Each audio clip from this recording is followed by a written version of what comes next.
Норман балалар, мы продолжаем изучать раздел традиции и фольклор. Урок номер 37, 37 сабақ, тема урока весенние народные традиции. Көктемдегі салт-дәстүрлер. Упражнение номер 1, бірінші тапсырма.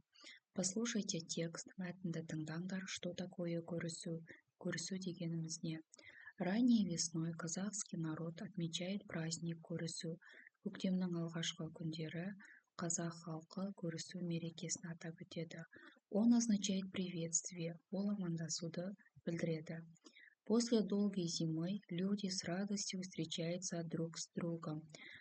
Ұзақ қыс ауасынан кейін адамдар бір-бірімен өте көтеріңкі көңілде жолығып, бір-бірімен амандық саулық сұрасады. Младшие родственники навещают старших. Кіші, яғни жастары кіші адамдар, үлкен адамдарды барып амандасып келеді. Звучать пожелания счастливого года. Бір-біріне жылы сөздер айтады және жылдың жақсы болуын тілейді. В какое время года отмечается праздник? Как его отмечают? Жылдың қай мезгілінде бұл мереке аталып өтіледі? Оны қалай атап өтеді? Праздник отмечается ранней весной. Бұл мереке ерте көктемде болады. Младшие родственники навещают старших, пожелать счастливого года. Рассмотрите картинку, что на ней изображено. Подберите предложение из текста. Суретке қараймыз және ол жерде не қандай бейне бейнеленгенін айтамыз. После долгой зимы люди с радостью встречаются с друг другом. Найдите в первом предложении слова, которые отмечают на вопросы кто, что, какой, что делает. Кто – народ, что – праздник, какой – казахский, что делает – отмечает. Упражнение номер 2. Екінші тапсырма.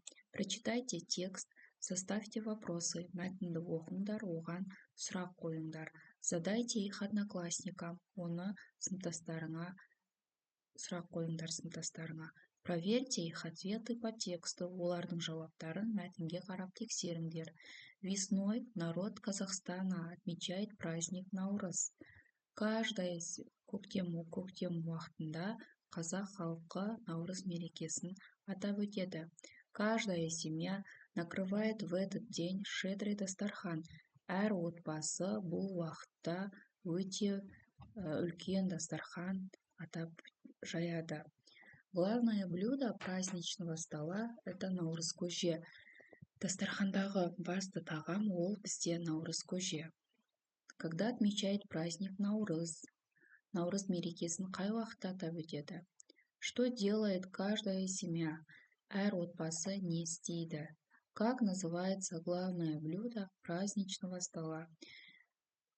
Яғни дастархандағы ең басты тағамның аты қалай аталады? Упражнение номер 3. Үшінші тапсырма. Напиши предложение в тетради. Мына мәтінді дәптерлеріңе жазып алыңдар деп жатыр. Наурыз – мой любимый весенний праздник.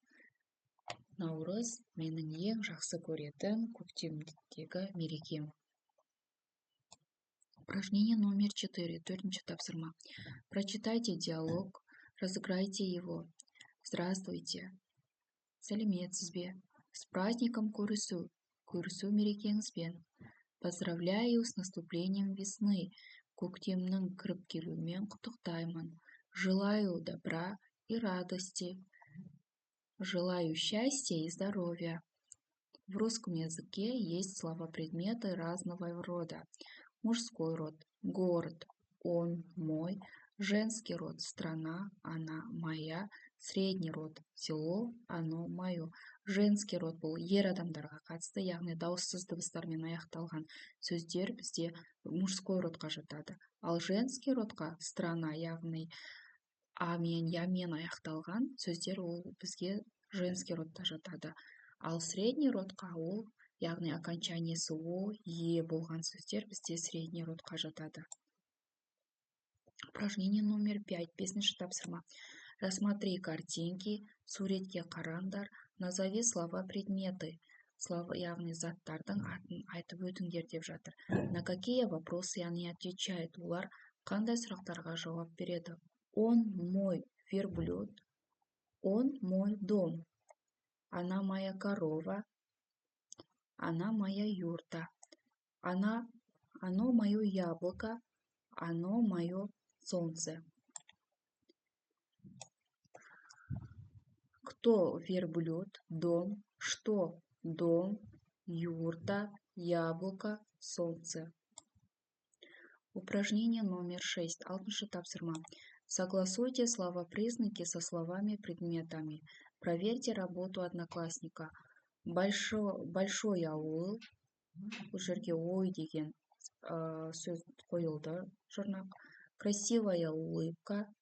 Теплая весна. Главное блюдо.